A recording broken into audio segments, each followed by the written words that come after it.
Hello students, मैं तौफीक खान आपका अपनी क्लास से बच्चों बहुत बहुत स्वागत करता हूं। बच्चों, जैसा कि आपको पता है, हमारे इस YouTube के चैनल पर आपको केमिस्ट्री और बायो की कंप्लीट लेक्चर हमारे इस चैनल पर प्राप्त होंगे, जहां पर क्लास 10th, 11th और 12th का सिलेबस बायो और केमिस्ट्री का कंप्लीट कराया जाएगा। तो यदि आप चैनल पर नए हैं तो सबसे पहले चैनल को सब्सक्राइब करिए, अपने दोस्तों में शेयर करिए और लाइक जरूर करिए। तो बच्चों, आज हम बायो की अपनी इस क्लास में देखेंगे हेडिंग शुक्राणु की संरचना।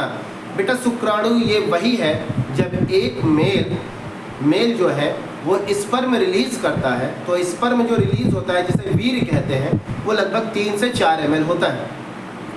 और उस 3 से 4 ml वीर्य में शुक्राणुओं की जो संख्या है वो 80 से 400 मिलियन होती है, जिसमें हमने एक शुक्राणु का ये नामांकित चित्र आपके सामने प्रदर्शित किया है, बनाया है। ठीक है बच्चों, तो चूंकि ये एक कोशिका है, आपको पता है हर एक कोशिका, मनुष्य की जितनी भी कोशिकाएं हैं, हर एक कोशिकाएं में गुणसूत्रों की संख्या 46 है, लेकिन शुक्राणुओं में गुणसूत्रों की संख्या 23 है। हर एक शुक्राणु कोशिका में गुणसूत्रों की संख्या 23 है, अर्थात अगुणित है, इसीलिए इसे n रूप में लिखा जाता है। ठीक है बच्चों, तो चलिए हम लोग शुक्राणु की संरचना देखेंगे। शुक्राणु की संरचना में देखिए क्या है, हेडिंग आपकी पड़ी हुई है शुक्राणु के भाग। तो शुक्राणु के भाग में सबसे पहले हेडिंग है सिर। सिर किसे कहते हैं बच्चों? सिर। ये देखिए, मैं मार्कर का पॉइंट चलाऊंगा, आप उसे समझिए। ये यहाँ से देखिए, ये ग्रीवा है, ये हिस्सा, ये इसके थोड़ा सा ऊपर से, ये यहाँ से, ये हिस्सा जो मैं ऐसे राउंड कर रहा हूँ, ये यहाँ से आया और ये यहाँ तक, ये यहाँ तक, इसी हिस्से को बेटा सिर कहते हैं। ये सिर शंक्वाकार होता है। कैसा होता है? शंक्वाकार होता है। ये चम्मच की आकृति का होता है। तथा शुक्राणु की कोशिकाओं में, जो इस कोशिका है, तो शुक्राणु की कोशिका में प्लाज्मा झिल्ली का आवरण पाया जाता है। ये देखो बेटा, ये बाहर, सबसे बाहर एक लेयर है, प्लाज्मा झिल्ली का एक आवरण पाया जाता है। तथा प्लाज्मा झिल्ली के ठीक बाद एक्रोसोम पाया जाता है। एक्रोसोम गाल्जी काय का बना स्तर है। गाल्जी काय का बना स्तर है, जिसके अंदर स्पर्मलाइसिन भरे होते हैं। स्पर्मलाइसिन के अंदर विभिन्न प्रकार के एंजाइम होते हैं, जो एंजाइम अंडाणु को भेदने में सहायक है। ठीक है बच्चों, तो एक्रोसोम के ठीक बाद एक बड़ी अंडाकार आकृति केंद्रक कहलाती है, जिसके अंदर सिर्फ और सिर्फ गुणसूत्र पाए जाते हैं, जिनकी संख्या 23 होती है, अर्थात अगुणित होते हैं। ठीक है बच्चों, साथ ही साथ इसके केंद्रक में ना तो केंद्रिका पाई जाती है, ना आरएनए पाया जाता है। इसके अलावा, यानी गुणसूत्रों के अलावा और कोई संरचना नहीं पाई जाती। ऐसा इसलिए है, यदि बहुत सारी संरचनाएं इसी के अंदर मिलने लगेगी बच्चों, तो शुक्राणु जो है वो भारी हो जाएगा और उसे गति करने में परेशानी या तकलीफ या अवरोध पैदा होगा। ठीक है ना बच्चों? तो कहने का मतलब ये है कि इसमें सिर्फ और सिर्फ गुणसूत्र पाए जाते हैं, केंद्रिका, आरएनए जैसे घटक इसके अंदर पाए नहीं जाते। यही है बच्चों आपका सिर। इसके बाद सिर के ठीक नीचे का भाग ग्रीवा कहलाता है। सिर के ठीक नीचे का भाग ग्रीवा कहलाता है। और ग्रीवा में 2 प्रकार के सेंट्रियोल पाए जाते हैं। एक सेंट्रियोल जो केंद्रक के पास होता है, उसे समीपस्थ सेंट्रियोल कहते हैं, जबकि दूर, केंद्रक से थोड़ा दूर पाया जाने वाला सेंट्रियोल दूरस्थ सेंट्रियोल कहलाता है। क्या कहलाता है? दूरस्थ सेंट्रियोल कहलाता है। बच्चों, जब हम देखें, जब अंडाणु में ये शुक्राणु अंदर प्रवेश करता है, उसे भेद के अंदर चला जाता है, तो केंद्रक भी उसके अंदर पहुंचता है अंडाणु में, और साथ ही साथ समीपस्थ सेंट्रियोल भी अंदर चला जाता है।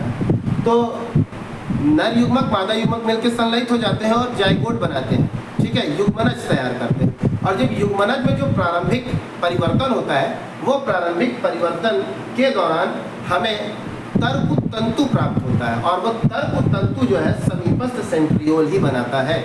ठीक है बच्चों, अब ग्रीवा के ठीक नीचे का भाग या ठीक पीछे का भाग मध्य भाग कहलाता है। क्या कहलाता है? मध्य भाग कहलाता है।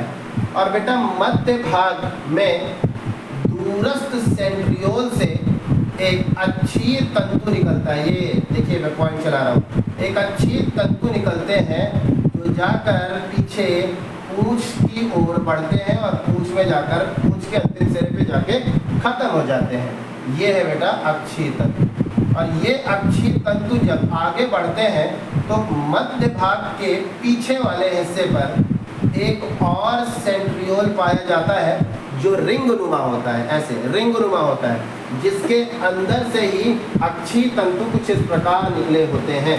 अक्षीय तंतु कुछ इस प्रकार से निकले होते हैं। बच्चों सेंट्रियोल, रिंग सेंट्रियोल इसे कहेंगे, ठीक है। साथ ही साथ मध्य भाग पर माइटोकाइंड्रिया स्थित होती है जो कि कुंडली नुमा या सर्पिलाकार आकृति में उस अक्षीय तंतु को घेरे रहता है, जिसे ही माइटोकाइंड्रियल आवरण कहते हैं, जिसकी सहायता से इस शुक्राणु के पूंछ वाले हिस्से को गति करने में एनर्जी प्राप्त होती है, जिससे वो चल सकता है। इसके बाद फिर बच्चों हमारे पास मध्य भाग कंप्लीट होने के बाद आता है चौथा भाग यानी पूंछ।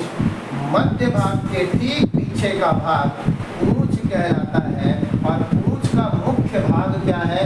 अक्षीय तंतु। और अक्षीय तंतु के अलावा इसमें किसी भी प्रकार का कोई संगठन नहीं पाया जाता तथा साथ ही साथ अक्षीय तंतु में 9+2 की व्यवस्था होती है।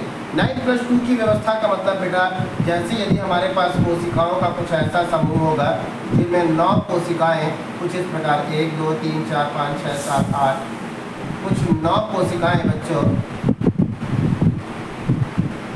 9 कोशिकाएं इस प्रकार होगी और मध्य में 2 कोशिकाएं इस प्रकार होंगी।